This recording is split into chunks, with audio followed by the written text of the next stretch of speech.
कुछ ही सालों में सरकार द्वारा आर्थिक मदद न मिली तो सर्कस का पर्दा गिर जाएगा। समूचे देश में 12 सर्कस शेष हैं, जबकि महाराष्ट्र में 3 सर्कस। सरकार द्वारा सर्कस संचालकों को यदि आर्थिक मदद नहीं मिली तो 4 से 5 वर्षों में सर्कस का पर्दा हमेशा के लिए गिर जाएगा।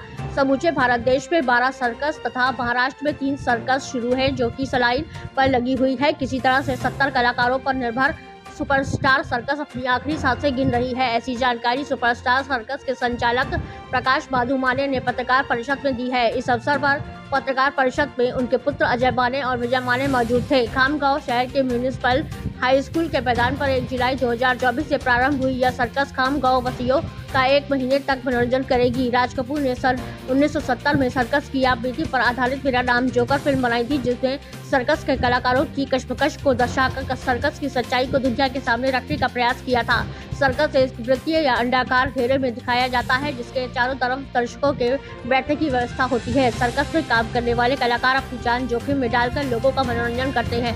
सर्कस देखने के लिए हमें एक टिकट खरीदनी पड़ती है, उसी पैसे से इन कलाकारों का गुजर बसर चलता है। सर्कस से हजारों लोगों की रोजी रोटी चलती है। खामगांव में सर्कस कई सालों के बाद आई है। सांगली निवासी प्रकाश माधु माने ने पत्रकार परिषद में जानकारी देते हुए कहा है कि मेरे दादा के जमाने से सुपरस्टार सर्कस का व्यवसाय चला आ रहा है। तीनों पीढ़ियां से जारी सर्कस के इस व्यवसाय को ज्यादा दिनों तक चलाना मुश्किल नहीं नामुमकिन हो गया है। अब सर्कस को आगे जारी रखने का कार्य मेरे पुत्र विजय माने और अजय माने कर रहे हैं। लगभग 70 सालों के परिवार का गुजर बसर करना आसान बात नहीं है। सरकार द्वारा जानवरों पर प्रतिबंध लगाने से सर्कस चलाना अब लोहे के चने चबाने के माने तो मुश्किल काम हो गया है। पहले सर्कस में हाथी, ऊंट, घोड़ों के खेल, हौदों में रिंग मास्टर खूंखार शेरों के बीच खड़े होकर उनसे करतब दिखाने का काम बखूबी निभाते थे। जानवरों पर प्रतिबंध से टूटी सर्कस वालों की कमर टूट गई है।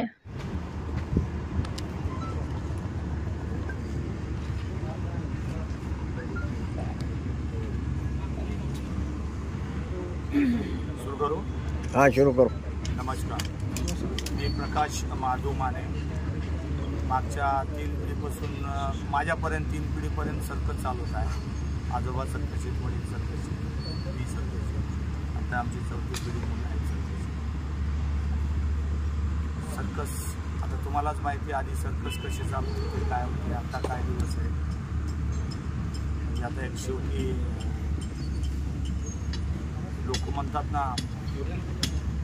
शेवटी किनाराला लागतं असं आहे आता आमचं सर्कसचं। प्राण्यांवर बंदी, कलाकारांवर बंदी, कसं चालवणं कठीण। त्याच्यात कोरोना आला, या कोरोनामध्ये कसे लोकांना जगवले आम्ही, सगळं जगाचं नाव खराब होतं। पण शेवटी आमचे सर्कसची आणि कलाकारांनी शाळा 24 ते 25 महिन्यानंतर चालू झाली। त्याच्यानंतर मग कलाकार हे आम्ही मालक 20 वर्ष मागे गेले, कलाकार 30 वर्ष मागे गेले। कसं तर जगून आता परत एक मनोरंजन चालू ठेवा म्हणून आम्ही धक्का मारतोय। आता बघू, आता आपल्या खामगावमध्ये आलो, लय दिवस आधीपासून ऐकत होतो खामगाव आता घेऊन आलो आहे आम्ही। इथले लोक कसे प्रतिसाद देतात त्यांच्यावर आहे। सर्कशी खेळ संपूर्ण आहे, काय मागं पुढं खेळ होतात, काय आज चालवेल, काय उद्या चालवेल, काय परवाची मागं पुढं। कारण पहिलं प्राणी असल्यामुळे सगळं संघ चालू असायचं, पण आता आम्ही काय असे डिवाईड केलं, त्यात आज आयटम दाखव, उद्या ते दाखव, उद्या ते चेंज करत असतो। त्या हिशोबाने सर्कस चालू आले आहे।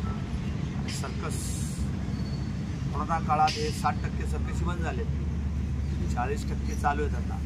प्राण्यांच्या काळात बंद झाले, त्याच्यानंतर कोरोनामध्ये सगळे बंद। आणि 40%मध्ये आमची एक मोजून भारतात एक 12 ते 13 सर्कस संपूर्ण भारतात। त्याच्यात एक महाराष्ट्रीयन म्हटलं तर मी आहे। माझ्या 3 पिढीपासून सर्कस चालू आहे मला। तर आपण फेसवाले बंधूंनो छान काय तर असं ॲड टाका। असं काही मुख्य आपल्या सर्कशीचं काही आकर्षण आहे का, की एखादा असा काही खेळ आहे की तो आमचा आगळा वेगळा आहे, की जसं तो पाहण्यासाठी आता मागे एक सर्कस आली होती, तर त्यांनी सायकलवर बॅडमिंटनचा एक हे होता। असं आपल्या ह्याच्यात काही असा एखादा आकर्षक असं 1-2 प्रकार होता? मी स्वतः जेव्हा माझ्या जवानीत मी एकच चाकी सायकलवर मी हॉकी खेळत होतो सर्कस। नाही, आता सध्या जे आहे ना, कसं माहिती आहे का, मी म्हणलं ना, प्राण्यांवर बंदी आल्यानंतर कलाकारावर बंदी आली। कलाकारा लहानपणापासून सर्कस नाही, लेबरमध्ये टाकल्यामुळे ते बंद झाले. ते बंद झाल्यामुळे सध्या कलाकार सर्कशीत हे फायदा होईना. 16-17 वर्ष झाल्यानंतर तो सर्कशीत आल्यावर तो शिकत नाही. त्याच्यामुळे आता जे आहेत, जे कलाकार जुने आहेत तेच कलाकार आहेत, त्यांच्यावर चालू आहे. काय आता जिवंत मासे तोंडात घ्यायचे, परत काढायचं, काय आर्टिफिशियल काय आता ते गोरिला वगैरे मंकी ट्रॅपिस करून आर्टिफिशियल म्हणजे जनावर तर बॅन आहे, पण मुलांना ते एक्सपिरियन्स द्यायला अजून पण काय कसं पहिले कसं खेळवायचे तसं चिंपांजी सारखा माणूस प्रयत्न करतो आपण. गोरिलासारखं एक आर्टिफिशियल मोठं आहे, 7.5-8 फुटाचा आहे, तो मुलांना फार आकर्षण करतो. परत एक जोकर आहे, जोकरांना बघून मुलं, आणि परत आजकाल मोबाईलचा जमाना आहे, त्याच्यात लोक फोटो घेतात, सेल्फी टाकतात, त्याच्यात त्यांना मनोरंजन चांगलं असतं. म्हणून दुसरे मुलं बी प्रयत्न करतात बाबा सर्कस बघायला जाऊया, त्या जोकरप्रमाणे जोकर संघ त्यांनी फोटो घेतले तर मी पण घेईन, असे लोक जास्त आता अट्रॅक्शन करतात.